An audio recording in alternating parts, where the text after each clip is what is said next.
Of weightlifting. Guys, today we're going to jump into the movement a little bit more, and we're going to talk about mechanics and then fixes and then what we're looking for. So a little bit more like meat and potato, nut and bolts of the movement. What I want to encourage you guys to do, because I know there's going to be a bunch of people watching this and be like, well, I'm a hobby person, I'm a competitor, this, that, whatever else. Understand that whatever you extrapolate out of all this information has to fit within the context of your life. So if you're training 3 times a week, if you're training 5 times a week, that's obviously going to be different, but understand the principles still maintain themselves. So if strength is a weakness, you're still going to have to get your squatting in. You're still going to have to focus on developing strength. If technique is a weakness, you're still going to have to get your reps in, and you're still going to have to focus on the positions that you're weak in. And that's a little bit more about what we're talking about today. Okay, so what we do is we have a run through of the movement. Okay, we have the setup of a snatch or a clean and jerk or a clean. It doesn't really matter. Okay, understand that these setups, these drawings, they're not the best. They're not perfect. I'm not an artiste, but what I will tell you is just kind of extrapolate the general idea, the general principle. Okay, so this is kind of like the flow of the movement. We have the setup. Okay, set up in a good position, strong neutral spine. That's kind of like the main focus of what we're looking for. Also, some other things that we can be looking for is the hip position is going to be probably a little bit different for everybody, but we want the hip most of the time to be somewhere between the knee and the shoulder, right? And that's a big range, but somewhere's around that range. That's going to be the setup position. Then from there, we're going to begin to deadlift. The knees and the hips, those angles will open up. The back angle will stay the same. So we're going from here to here. Nothing should change from there. Then we're going into the power position, which is deadlift through, pass through the transition, and now we're into the power position, which is the most important position in all of weightlifting. Okay? The bar is over the base of support or midfoot or heel. That depends on if it's the snatch, the clean and jerk, and a little bit on biomechanics. We're also looking for I'm going to say vertical torso, okay? But what I want you to understand is as vertical as we can get it, okay? Because we're all going to be probably slightly leaned forward, but the goal is to get as vertical as possible. And the reason that this position is so important is this is the position right before we recruit the largest muscles to create lift and momentum on the bar. So from this position here, we're getting ourselves ready, and then we drive up and extend up through the bar, not back. We don't lean back, we drive up. So the bar goes up. If we go back, the bar goes forward. Shoulders go back, hips go forward, bar goes forward, bar's gonna swing out. Okay, so power position, then we drive up, extend up. That's the next portion. Okay, ankles extend last. That's really important. Oftentimes we'll see people practicing pulls and they'll like purposefully push hard through the toes and they'll end up on the toes or whatever else, something like that. We want the hips and the knees to extend first, and as a byproduct, we drift up onto the toes. Okay, after that we go into the catch. Okay, which is going to be a front squat or an overhead squat. In the ISO position, isometric, boom. Okay, the bar is over the base of support, so the bar should be over the heel or the midfoot, just like it was in the power position. Okay, in the catch position. Then from there, we stand or we squat. Okay, if it's a snatch, patience, don't come out of the bottom too quick. If it's the clean, then we stand up hard and fast. We go, okay? So I have 5 different bar paths, okay? The ultimate thing that we're looking for, and when coaches say a straight line, we're meaning it's kind of like a metaphor, okay? We're looking to minimize horizontal, forward and back, horizontal bar displacement. That's a power leak. The more horizontal displacement in the bar is more power leaking, more momentum leaking in a direction that's not up, and we want to send the barbell up because that's how we're going to accomplish the lift. Okay, so over here, all right? So we have 5 different bar paths, and what we're going to do is kind of assess what's going on in each one and try to figure out where the problem might be here, right? So this is the first one. This is where the bar starts. They come up, the bar comes into them, and it swings way out, and then we catch here. So a couple things. What could be happening? Shoulders could be behind the hips. They could be pushing the bar out. They could be extending back and not up. They're also, looks like they're jumping forward a little bit as well. So potentially we could be coming onto our toes soon, too soon, or in between the deadlift and the power position, we have an early transition, right? The bar is too low when we're getting ourselves into the power position, okay? This is us jumping forward. This is a client or an athlete jumping forward. How can we fix that? We can fix that by pausing, doing some covered or halting snatch pulls with the bar deep in the hip crease, pausing in that position, practicing for a really long pull, and staying back on the heel.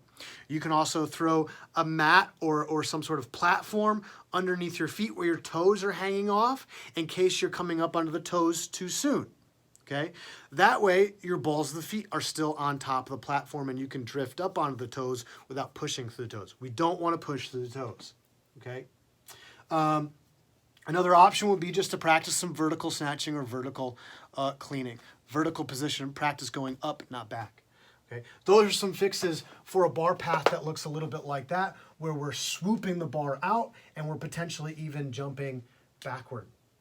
Okay, so here we have almost the opposite position. There's still a big loop here. We want to minimize this horizontal displacement in the bar, but the bar is going backwards. This person's jumping backwards. In a situation like this, what I love to do is just put them on a small platform and start from the hang or go from the hang position and draw a box around their feet or whatever else, and then give them, hey, extend, go through your snatch, go through your clean and jerk, and if your feet are out of this box, then you owe me whatever the penalty is, okay? But that's a great way to reinforce that. That's part of the reason why the barbell, you could be jumping backwards. You could be launching the bar, shoulders could be going back, and that's what causes kind of swoop, although the swoop from the hip isn't too bad. It's pretty straight through that beginning portion. It's just going back. Another issue could be your shoulders are super mobile and your torso is dropping, right? And so that position or that occurs, and that's why the bar is swooping back like that.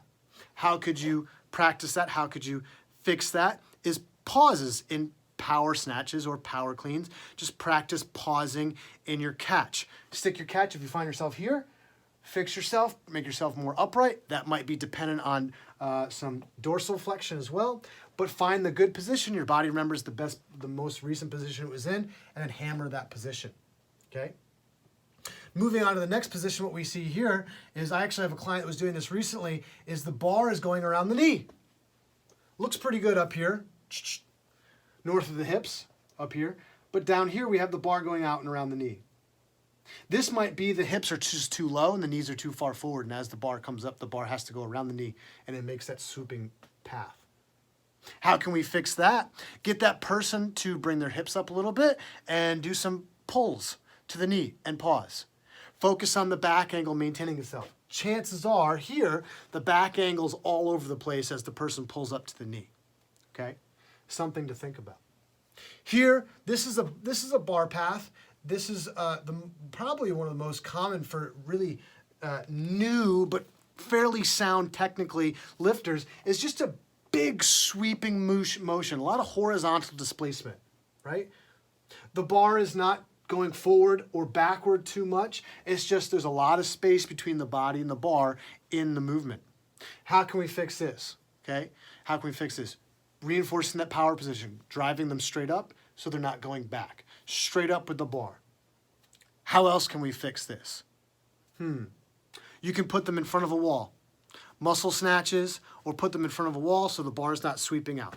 As a coach, you could stand in front of it. Have them snatch. Make sure that they don't hit you, okay?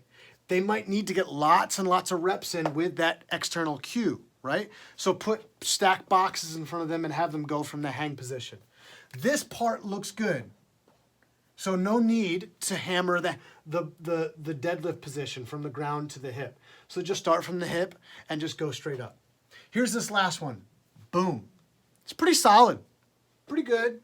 We could tear it apart. We could. But for the most part, this is what we're looking for. We're looking for a bar path that doesn't have a lot of horizontal displacement. The straighter bar path. No bar path is going to be straight. Okay? No bar path is going to be, that's straight. That's a straight line, kind of. It's a little leaning in one direction. But no bar path is ever going to be straight. The bar is going to come into you, and then you're going to extend through it. It's going to make contact somewhere around your body, and then it's going to come up and then flip around and over. So there's going to be some looping. There's going to be some swooping, but this is a great one. The bar, it starts right here. It ends just a little behind the starting position, and then there's not a lot of horizontal displacement of the bar. The bar is not shooting out really far, and it's not shooting back really far, okay?